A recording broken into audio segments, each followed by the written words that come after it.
All right, on today's Nothing Major, we're going to cover the new women's tournament in Queens. Our boy Fritzy went in Stuttgart, and the other first week of grass courts event. So let's get started.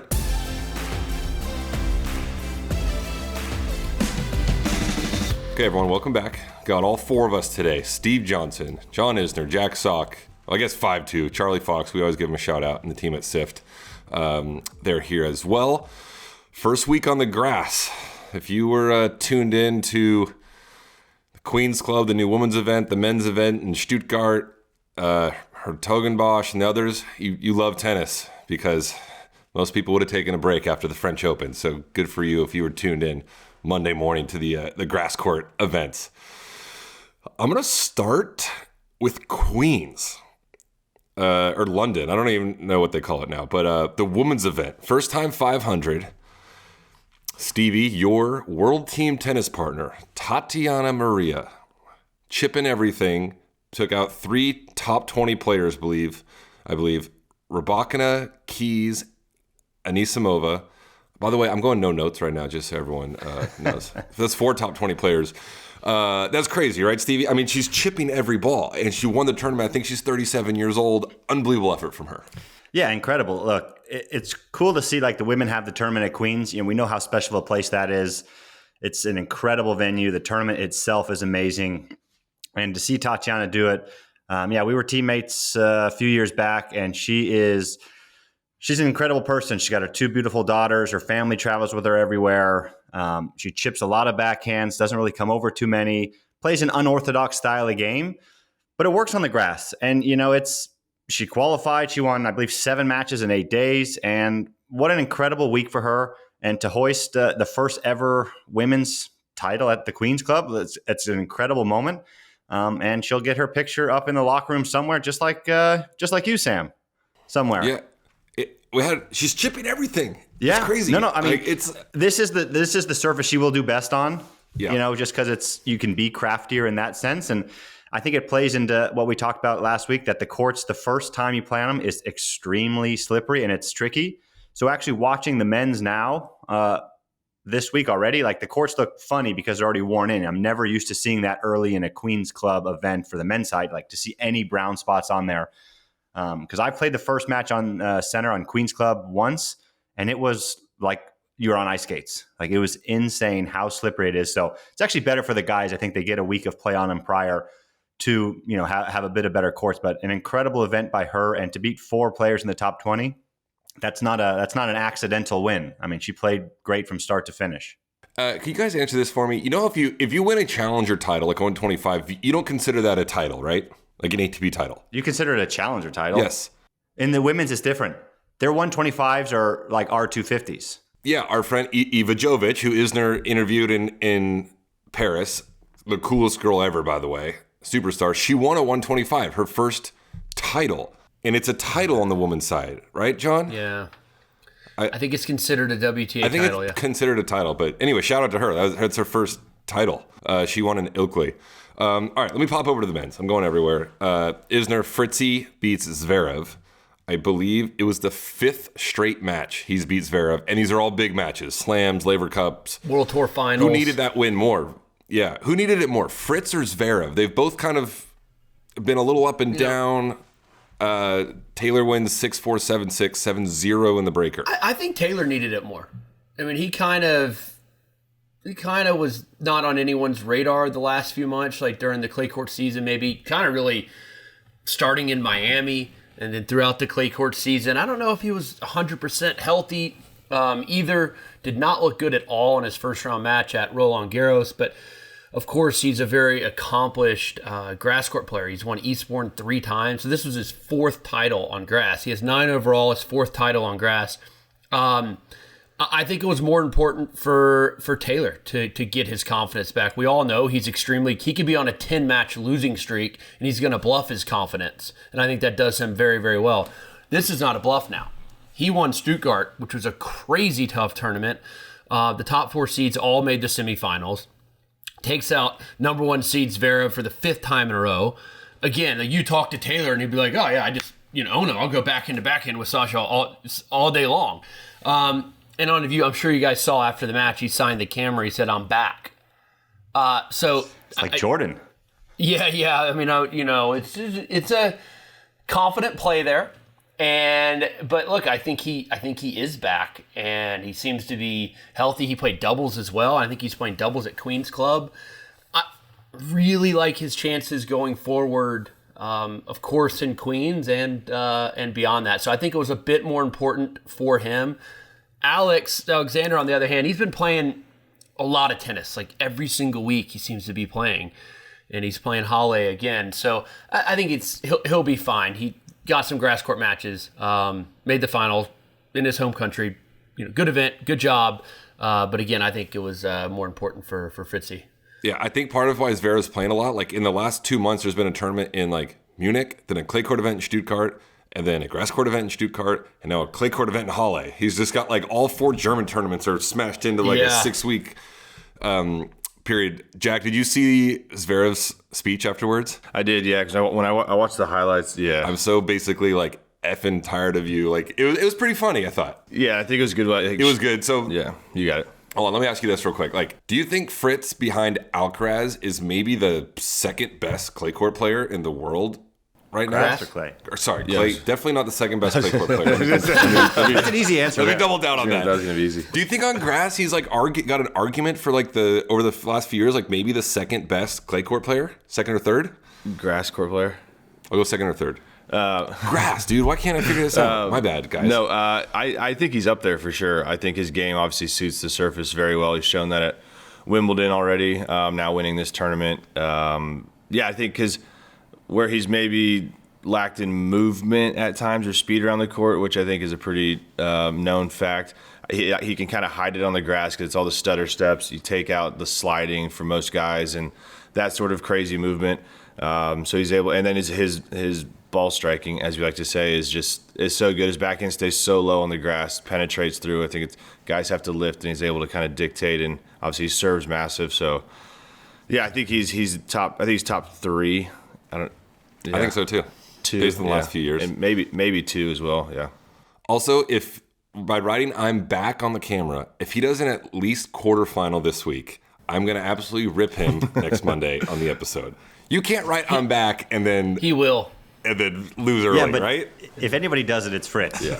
Yeah, won't bother. it's good. I Never like lacking it. in confidence, which is look. It's one of the best qualities you can have as an athlete, especially in our world. Even when your back's against the wall, he's still that confident. He was thinking about writing that on Monday before the tournament started. By the way, I think you're right. Jack was talking about his ball striking. Like, when's the last time y'all have seen him miss like a routine backhand cross court, like a rally ball cross court? Like, he doesn't miss that shot, like ever. No, he doesn't miss. Yeah, no. He also didn't lose serve the entire tournament. Yeah, straight. Like, wow. And like John said, it was a good field in Stuttgart. It was not like Hertogenbosch. Well, he was clutch. Obviously, he won a handful of breakers too. Obviously, you're going to need to do that on grass against a bunch of other good servers. So he was certainly the most clutch player there, and it showed in that last tiebreaker in the final. All right, let's move over to the less competitive Hertogenbosch. Sir Togenbosch? There's an S there. I just said that. Hertogenbosch. Oh, okay, sir. Diallo. I'm saying that correctly, right, guys? We'll roll with it. Yep. Big guy, big serve. Not the best haircut I've ever seen, but the haircut's fine. The color, maybe, but good. I mean, he's going to be dangerous. Like, we've known about him for a little while now. He's probably like 6'7", massive serve. Took out Zizou Bergs in the final 5 and 6. Stevie, what's the ceiling for Diallo? Is he top 10 potential, or is it too early to go there? No, I mean, the ceiling is definitely high. Look, the guy is an animal. He was in LA in December for about a week, so I got to watch him train a bit out at Carson. And I mean, he puts in the work, right? Like, he is dialed in. He's got his fitness guy, his coach. Like, they work hard, and he's still a young guy, right? Like, so he still has a lot to learn and a lot to get better at. But he's kind of like you in a way, Sam, like these tall guys that you guys can move really well. You can just absolutely hammer serves. And, when you find your stride, and he is striking the ball as clean as he is and not making too many errors and hitting himself out of matches, it's incredible. I mean, his tennis is great. And he obviously did benefit from a bit of a weaker field in Hertogenbosch. but you got to beat the guy across the net from you. So, kudos to him. I know he was bummed last year. I believe he finaled Astana, and he was really kind of hoping to win his first title at the end of last year. So glad to see him get a title. But yeah, the haircut, I think, is here to stay now, the color, after a title. You're not going to change that up. But, I mean, he's a great kid. He's an incredible competitor, and, happy to see him get a title. Yeah. Speaking of, this is off topic a little bit. Alcaraz at Roland Garros won his first round, then cut his hair for the second round. I don't know if you guys noticed that. Like, no athlete's ever done that, I feel like. He keeps it fresh. I feel like Roger would go get like a cut like every couple of days. His hair was perfect every time. Alcaraz was like, my barber couldn't get here until like Monday. I'm like, what? You're Alcaraz. Exactly. You should be like the number one priority. But it's Europe, dude. They take vacations all the time. They just take the day off. How baller is that you bring in your own barber, by the way? It's cool. Yeah, it's a good move. But if you're the barber, you got to get there before the tournament starts. What do you mean? You're like, hey, sorry, Carlos, I can't get there till Tuesday? That's crazy to me. Anyway, but yeah, it looks smooth. Can I go one more thing with Diallo? Shout out college tennis. Yep. He played college tennis? Yeah, University of Kentucky. Kentucky. No way. All right. Yeah, so he's an SEC kid. Like to see that. Yeah, but I mean, I will say his draw, the finals on paper is the only one that was like a relatively easy one. I mean, he beats Jordan Thompson, who's good on grass, Kachanov, Humbert. Like he actually, I mean, he beat three good guys. I mean, the finals he beats Bergs, who's obviously a lesser known but still a good tennis player. But he did some hard work before we saw him in the finals. Yeah, no, that's good. And Opelka had a little like lucky loser pop to the semis, and then just got smashed by Zizou, and then ran out of gas. Yeah.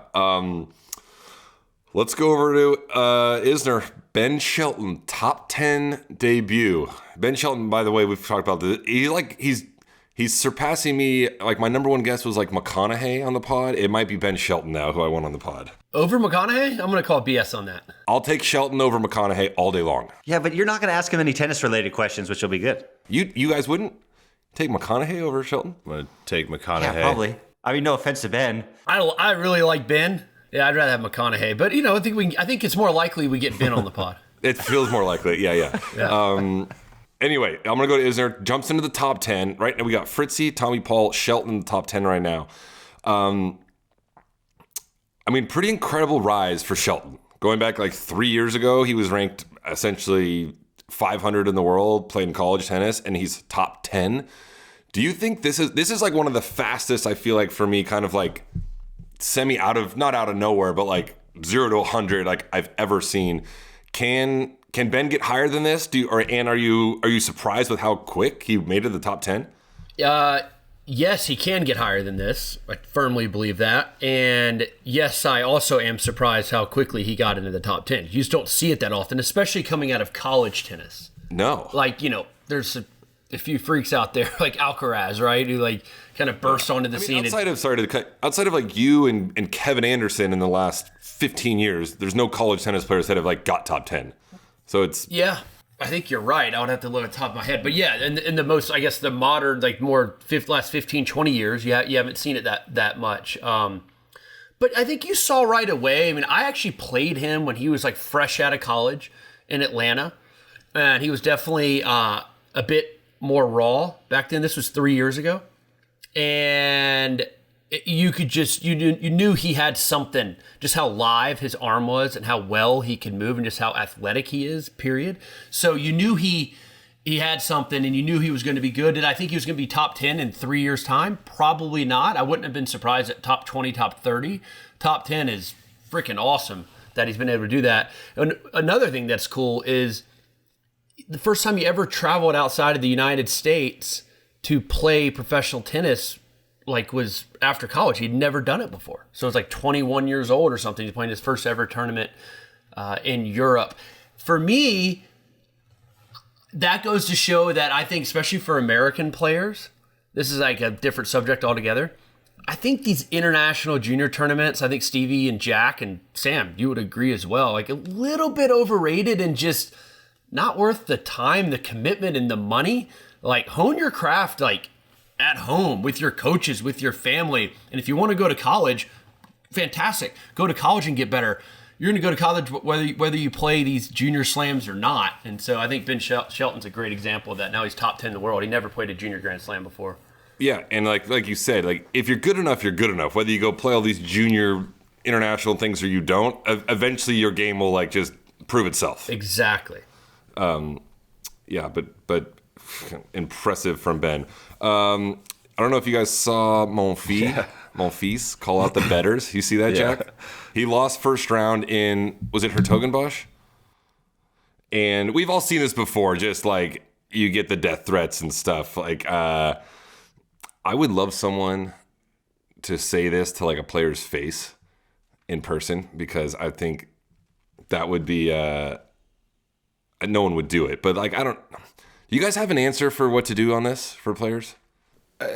Yeah, I just unfortunately, I think in today's world, the access to people is too easy. I think, and it's always like, of course, I feel like when we were going through it, people would always be like, well, just don't read them or just don't open them. Well, that's impossible. I feel like after matches sometimes or whatever, you're scrolling social media to feel better. You're going to come across comments. Maybe don't go look in your DMs or whatever, because those can be brutal. But even comments you're going to see, I don't know what the answer or solution is to that. It happens not just in our sport, and I'm assuming every sport and anybody in the spotlight whatsoever. So it's unfortunate, but it is what it is. I thought Monfils' reaction, I thought that was hilarious.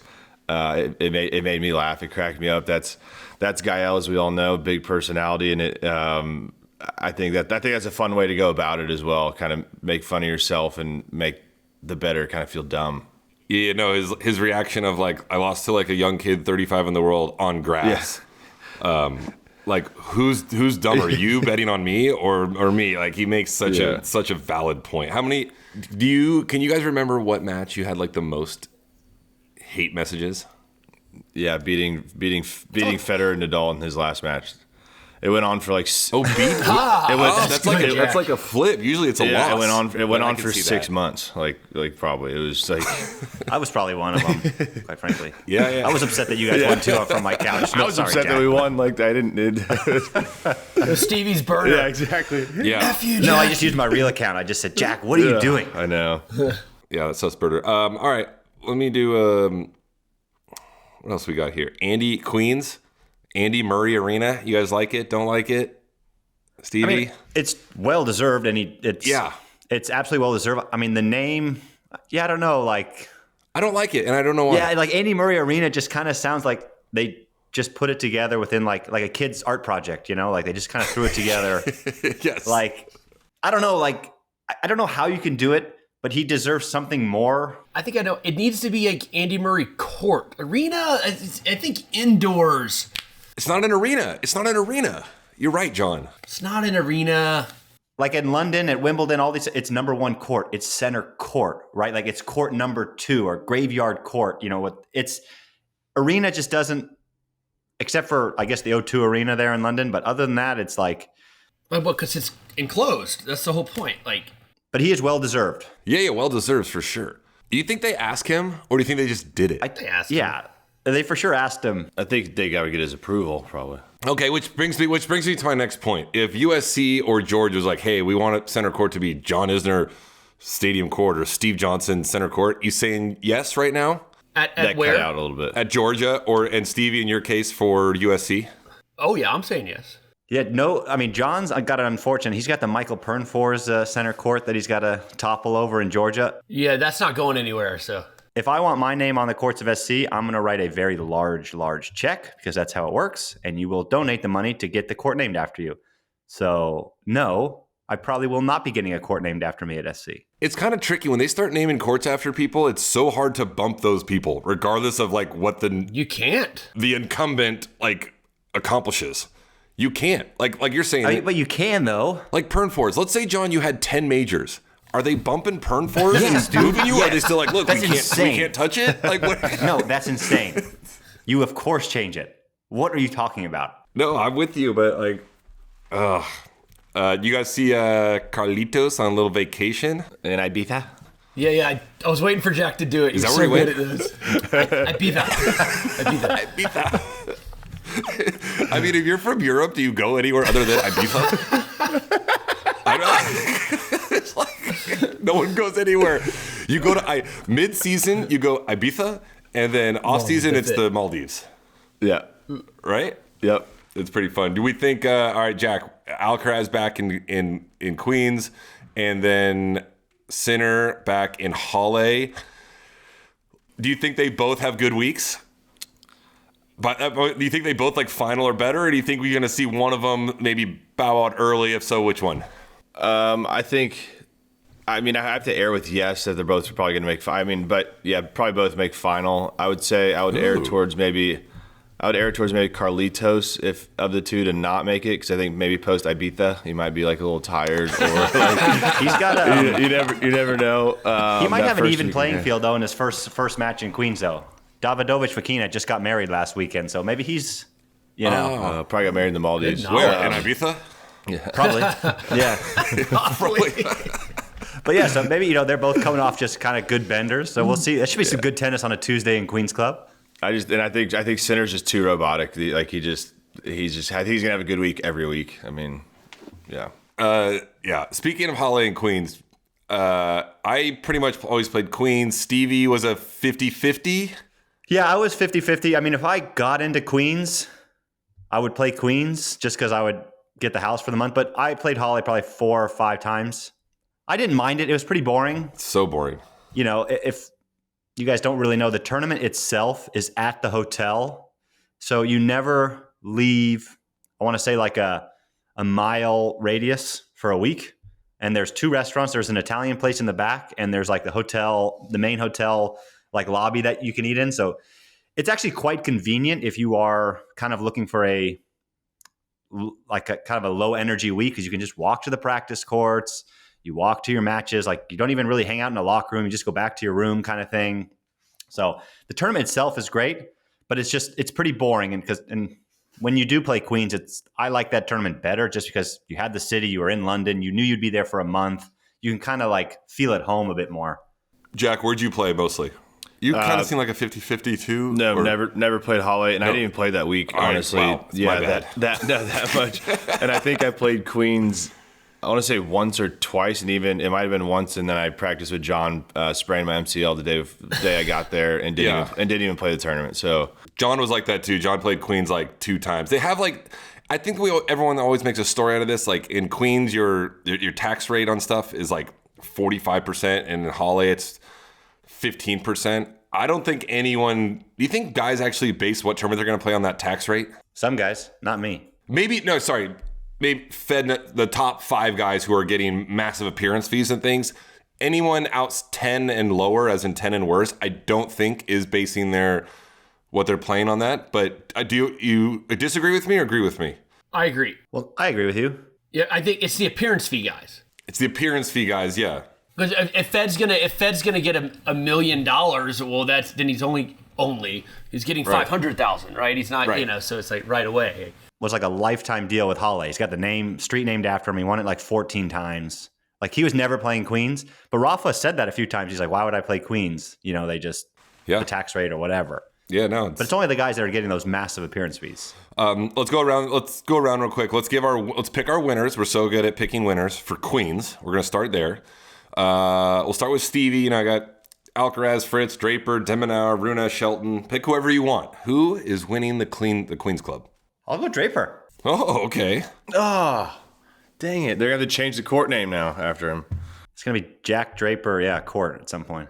Jack Sock, give us the Queens champion. I was also going to say Draper, but now I can't have the same pick. Give me the Demon. I'm going to go with the Demon now. Oh, man, I wanted the Demon. That's a good pick. Demon on grass is nasty, too. Yeah. Is there? Well, I'm pulling up the draw just to see like where people are slotted. Francis went down, by the way, 5-2. Yeah, he sure did. Oh, all right. Good to know. To Dan Evans. So pick Francis, Sam. But to Dan Evans, I just want to see Shelton's up at the top. I like Ben. He's up the top with Carlos. So you guys are going to hate me for this, but I'm going with Taylor Fritz. He won last week. He's bad. He won last week. Yeah, and I true. Do legitimately his draw for the first 2 rounds is like beautiful in my mind. I'll take Alcaraz. The mind is fresh after the Ibiza vacation. So I don't think Alcaraz like He lost first round last year. I mean, this sounds so silly. Like how much stock is he putting into Queens? I just think he it's like wants Rafa to, when he played. Rafa didn't never, he won it like once, but always kind of like messed around, won a match or two. Yeah, I mean he's coming off a Roland Garros victory. Like I think if this is crazy to say for like an all-time great, which he's going to be, of course, like. If he played a few matches and lost to Shelton in the quarters, I think, he'd be fine. Got his grass court feet underneath him, type of thing. I think he wants to play like 2 matches and get out of there and go right over to Orangi, practice. I think he wants to win, but yeah. All right, Halle. We're going to go around this time. Isner has to pick first. Sinner, Zverev, Medvedev, Rublev, Tsitsipas, Mahach, Hercox. Sinner, no doubt. No doubt. Yeah, I mean, Jack? I mean, do I just piggyback and be, or do we? You can piggyback. You can pick it. Here, I'll go next. I got Sinner too. Give me Sinner. Oh, boo. That's boring. All right, I'm gonna take the home country. I'm gonna go Zverev. I don't know, just to mix it up. Thomas Martin Echeverry is not going to win the tournament. I'll take Medvedev. Medvedev. Yeah, he's going to figure it out at some point. He's just lost his marbles not in the even last top 10. 6 months, but he's going to figure it out. We'll see. So one of us has to be right on these, right? Nope. I feel like That's far from the truth for us on this podcast. None of us will be right. we'll see in a week. All right. Oh, we got trivia. Trivia real quick. All right, here we go. When was the last time there was 3 Americans in the top 10? What year? Right now we got Fritz, Paul, Shelton are in the top 10. First time since. You guys can just shout out a year if you want. 2004. No. Well, I remember the stat. It was Marty, James, and Andy. No, like, is there? No. Just like, you couldn't be more wrong. No. You could be right. You could be right. Oh, you're backtracking. Andre, James, and Andy. Oh, I thought it was Marty. Never mind. I'm going to go 2002. I think Stevie's probably right then. I was going to say 2000. 2002, we got 2004. No, because Marty didn't get in the top 10 until like 2012. Yeah, that's what I was thinking. Marty was like. No. Yeah, I think you're right, Stevie. Sorry, I said you were wrong, but I'm gonna go 2004 I Stevie. was going to go 2005 just to be different. Right when Stevie said that, is there? No, Stevie. He says that with everything I say, though, by the way. I'm probably wrong. It's like, not only are you wrong, but you're an idiot. Yeah, exactly. All right, let's give us 2006. Oh, 2006. Who was it? Roddick, Blake, Roddick, James, Andre, James, Fish? and Andy. Roddick, Blake, Agassi at number 10 I mean, Agassi retired. in 2006. Yeah, he retired that year. Went out on top. All right, congrats to Roddick, Blake, and Agassi for those accomplishments. All right, that's it for the Monday show. If you guys got questions, go to nothingmajorshow.com. Also, TikTok, Instagram, X, Nothing Major Show. Write the comments on YouTube. I know we're not active on the YouTube chat, but we read it. We screenshot it, send it to each other, so people know. Just so you know, we're Yeah, we do. watching the YouTube comments. All right, see everyone Friday.